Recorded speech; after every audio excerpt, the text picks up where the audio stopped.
নজরের খেয়ানতের কারণে ব্যবসার বরকত উঠে গেছে বান্দা, চাকরির বরকত উঠে গেছে, টাকা পয়সার কোনো বরকত পাই না। শরীরে সমস্যা, মানসিক সমস্যা, আর্থিকভাবে সংকট, এগুলোর একমাত্র কারণ হলো নজরের খেয়ানত। ওয়ামান ইয়াত্তাকিল্লাহ ইয়াজআল লাহু মাখরাজা। আল্লাহ বলেন যারা আল্লাহকে ভয় করবে আল্লাহ সব রাস্তাগুলো আল্লাহ খুলে দিবে। আর আল্লাহ বলেন ওয়ায়ারযুকুহু মিন হাইসু লা ইয়াহতাসিব। আল্লাহর ভয়ে যখন বান্দা তুমি চক্ষুটাকে হেফাজত করবা, আল্লাহ এত রিজিক আল্লাহ ঢেলে দিবেন কল্পনাও তুমি করতে পারবা না। শাহ ওলিউল্লাহ মুহাদ্দিস দেহলভী রাহমাতুল্লাহ আলাইহি তিনি বলেন দিল্লির মধ্যে পানি নাই, পানির অভাব, অভাব অনটন, চতুর্দিকে পানির হাহাকার।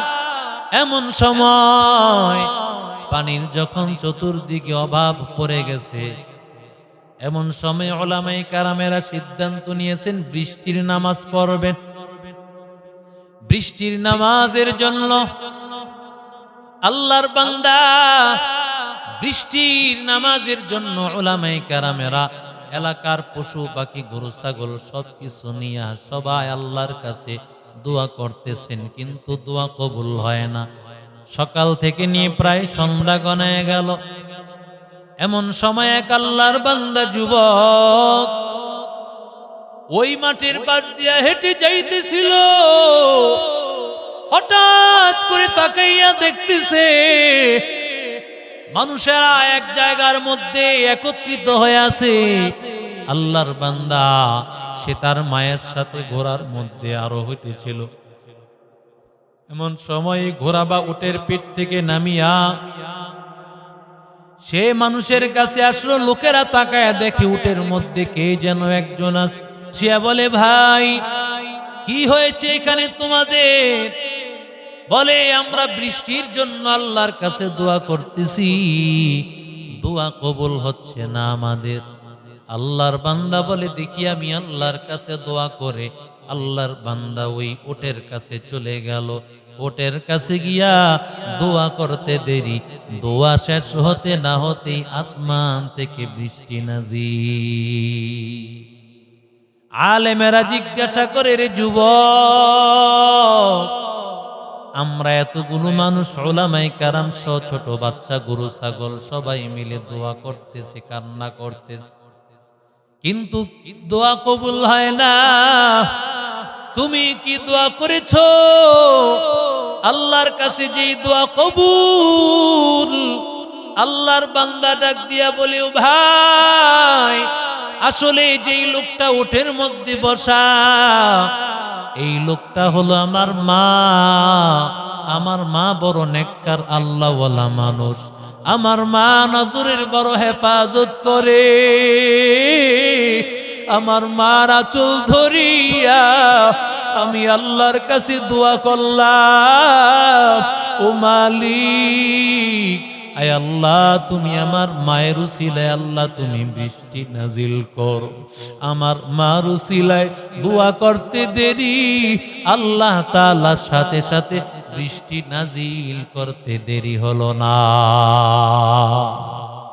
এই নজরকে হেফাজত করো, কারণ এই নজরকে যদি হেফাজত না করো বড় মারাত্মক অবস্থা হয়ে যাবে ভাই। হুসাইন আহমদ মাদানী রহমতুল্লাহ আলাইহি, আল্লাহর বান্দা হুসাইন আহমদ মাদানী একবার তিনি বাইতুল্লাহর সামনে এক আল্লাহর বান্দা যুবককে দেখে, আয় আল্লাহ তুমি আমাকে বেঈমান করে দিও না, আয় আল্লাহ তুমি আমারে বেঈমান করে দিও না রে আল্লাহ। আল্লাহর বান্দাই দোয়া যখন করতেছে এমন সময় হুসাইন আহমদ মাদানী বলে, ও ভাই তুমি বাইতুল্লাহর সামনে কত দোয়া, এত দোয়া থাকতে তুমি আয় আল্লাহ তুমি আমার ঈমান হারা করে দিও না, এই দোয়া কেন বারবার করতেছো? যুবক ডাক দিয়া বলে, হযরত মাত্র কয়েকদিন আগে আমার বড় ভাই দুনিয়া থেকে বিদায় হয়ে চলে গেছে। আমার ভাই মদিনাতুল মুনাওয়ারার দীর্ঘদিনের মুয়াজ্জিন ছিলেন। আমার ভাই ইন্তেকালের আগে হঠাৎ করে আমাদেরকে বলতেছেন, আল্লাহর কোরআন শরীফটা নিয়ে আসো। আমরা মনে মনে ভাবলাম আমার ভাই হয়তো মরণের আগে আল্লাহর কোরআন শরীফ পড়বে, কিন্তু আমরা কোরআন শরীফ এনে দেওয়ার পরে আমার ভাইটা বলতেছে, এই কোরআন শরীফের একটা আয়াত আমি বিশ্বাস করি না, একটা আয়াত আমি মানি না। এই কথা বলি আল্লাহর বান্দা আল্লাহর কালামটাকে সে দূরে ছুঁড়ে মেরে দিয়েছে। আমার ভাইটা বেঈমান হয়ে মারা গেল। আমি পেরেশান হয়ে গেলাম, এটা কি করিয়া হলো, কি দেখলাম আমি, আমার ঘুম নাই। আমি একদিন রাতের বেলায় ঘুমিয়ে যাওয়ার পর আমার নবীকে দেখলাম, স্বপ্ন যুগে নবীরে আমি দেখিয়া নবীরে বললাম, ওগো পয়গম্বর আমার ভাই তো আপনার মসজিদের মুয়াজ্জিন, কেন সে বেঈমান হয়ে মারা গেল? কেন পয়গম্বর? প্রায় এত বছর লাগাইয়া 20 বছরের কাছাকাছি সময়, লম্বা সময় আপনার মসজিদের মুয়াজ্জিন কেন বেঈমান হইয়া মরণের আগে মারা গেল? এরে আল্লাহর বান্দিরা, ও পর্দার অন্তরালের আম্মা জান, ভালো করে শুনো। আমার মায়ার নবী ডাক দিয়া বলেন, ও আল্লাহর গোলাম, তোমার ওই ভাই যদি আমার মসজিদের মুয়াজ্জিন, কিন্তু সেই নজরটাকে হেফাজত করত না, কোন সময় নজরটাকে হেফাজত না করার কারণে আমার আল্লাহ তাআলা তার জন্য এই গজব দিয়েছে, তার জন্য এই আযাব দিয়েছে। এরে আল্লাহর গোলাম, এই জন্য আল্লাহর বান্দা নজরকে হেফাজত করা লাগবে। সালিহ আল মুয়াজ্জিন নামে এক আল্লাহর বান্দা, নাম হয়ে গেছে সালেহ। মুয়াজ্জিনের দায়িত্ব পালন করত, অনেক নামাজি ছিল, আল্লাহওয়ালা ছিল, মানুষের সাথে ভালো ব্যবহার করত। লোকেরা তার নাম সালেহ মানে নেককার, তার নাম লাগায় দিছে। এখন মানুষ সবাই তারে চিনে সালেহ আল মুয়াজ্জিন। সালেহ মুয়াজ্জিন নামে সবাই তার পরিচয় পেয়েছে। এত ভালো, এত ভালো আল্লাহর ওই বান্দা একদিন ওযু করার সময় তার নজরটা গিয়া পড়েছে খ্রিস্টান মেয়ের দিকে। নজরটা পড়ার সাথে সাথে মেয়ের সাথে একটা ভালো লাগা তৈরি হয়ে গেছে। আস্তে আস্তে ওই মেয়ের সাথে সম্পর্ক করে নেয়। ওই মেয়ের সাথে সম্পর্ক করিয়া আল্লাহর বান্দা ওই মেয়ের সাথে ভালোবাসার সম্পর্ক করলো। একদিন সালেহ আল মুয়াজ্জিন বলে, ও আল্লাহর বান্দি, আমি তোমাকে বিবাহ করতে চাই। বলে, আমি খ্রিস্টান, তুমি মুসলমান, আমাকে যদি বিবাহ করতে হয় তাহলে তোমার খ্রিস্টান হওয়া লাগবে। সালেহ আল মুয়াজ্জিন সে মাথা নষ্ট হয়ে গেছে, সেই নজরের কারণে আল্লাহ ধ্বংস করে দিয়েছে। কারণ আল্লাহ বলেন, ওয়াজাইয়ানা লাহুমুশ শাইতানু আ'মালাহুম, আল্লাহ শয়তান এমন ভাবে একটা কালো মেয়েটাকেও সুন্দরভাবে উপস্থাপন করে। দেখতে ভালো না, কিন্তু তাকে লাগে ভালো। শয়তান খারাপ কাজগুলোকে ভালোভাবে উপস্থাপন করে। এরে আল্লাহর গোলাম, ওই সালে আল মুয়াজ্জিন তার কথা মানিয়ে সে খ্রিস্টান হয়ে গেল। বলে তোমার মদ পান করা লাগবে, মদও পান করলো। শুকরের গোশত খাওয়া লাগবে, শুকরের গোশতও খাইলো। বিবাহ সম্পন্ন হয়ে গেল। এরে আল্লাহর গোলাম, বিবাহ শাদী হয়ে যাওয়ার পর আল্লাহর বান্দা ওই খ্রিস্টান মেয়েটা ডাক দিয়া বলে, তুমি ছাদের উপরে যাও, আমার বাবা আসতেছেন, এসে আমাদের দুইজনকে নিয়ে যাবে। আল্লাহর বান্দা ছেলেটা যখনই সালে আল মুয়াজ্জিন ছাদের উপর উঠল, কিভাবে যেন আল্লাহর কি কুদরত, হঠাৎ করে ওই ছাদ থেকে আল্লাহর বান্দা পড়ে মারা গেল। আল্লাহর বান্দা মারা যাওয়ার পর এলাকার মধ্যে জানাজানি হয়ে গেল।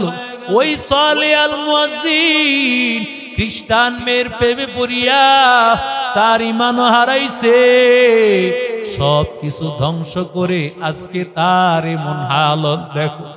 তারা এখন তাকে দাফন করার জন্য নিয়ত করেছে, কিন্তু দেখে বড় মারাত্মক অবস্থা। ওই লাশের মধ্যে এত দুর্গন্ধ, কাছেও যাওয়া যায় না, এত দুর্গন্ধ রে ভাই, দুর্গন্ধর কারণে সামনেও যাওয়া যায় না। সবাই এবার চিন্তা করলো এই দুর্গন্ধ তো সরাইতে হবে। একটা গর্ত করিয়া আল্লাহর বান্দাকে একটা লাঠি দিয়া ওই গর্তে ফালায় দিল। এরে আল্লাহর গোলাম, ও আল্লাহর বান্দা, ও পর্দার অন্তরালের মা, ও বোনেরা, দুনিয়া কিছুই না রে ভাই, একটু তাকাইয়া দেখ। ওই টাঙ্গাইল বাড়ি তানজিম নামে আল্লাহর ওই বান্দা তানজিম নামে সেনাবাহিনীর একজন সদস্য। আল্লাহর বান্দার মনে কত স্বপ্ন ছিল, আর কিছুদিন পরেই সে বড় একজন সদস্য হয়ে যাবে সেনাবাহিনীর, কর্নেল মেজরের মতো এমন একজন ব্যক্তি হয়ে যাবে। আল্লাহর বান্দা ওই কক্সবাজার চকরিয়াতে আল্লাহর বান্দা একটা অপারেশনে যাবে। অপারেশনে যাওয়ার আগে বোনকে ডাক দিয়া ফোন দিয়া বলে, রে বোন, ডাকাতের কবলে পড়েছে, সেখানে অপারেশনে যাইতেছে, দোয়া করিও বোন। এবার বোনটা ডাক দিয়া বলে, ভাই কেন যাওয়া দরকার, নিজেকে হেফাজতে রাখিও। বলে, দোয়া করিস বোন, জানি না কি হয়। মার কাছ থেকেও বিদায় নিয়ে আল্লাহর বান্দা 23 বছরের এই যুবক সেনাবাহিনীর সদস্য, ও জানতো না ওর জীবন শেষ, ওর জীবন আর থাকবে না। এই জন্য বান্দা কখন যে আমার জান চলিয়া যায় জালালায়, এই জীবনটাকে আমার আল্লাহর রাস্তায় দাও, আমার আল্লাহর জন্য বিসর্জন দাও। জীবন যাবে, এরপরও বান্দা গুনার কাজ করব না, কারণ এই নজর দিয়া গুনাহ করলে আমার আল্লাহ নারাজ হয়, আমার আল্লাহ নারাজ হয়। আল্লাহকে ভয় করো, ইত্তাকিল মাহারিম তাকুন আবাদান নাস। নবী বলেন, সমস্ত হারাম কাজ ছেড়ে দাও, আল্লাহর ওলি হয়ে যাবে। আল্লাহ আমাদের সব ভাইকে নজরকে হেফাজত করে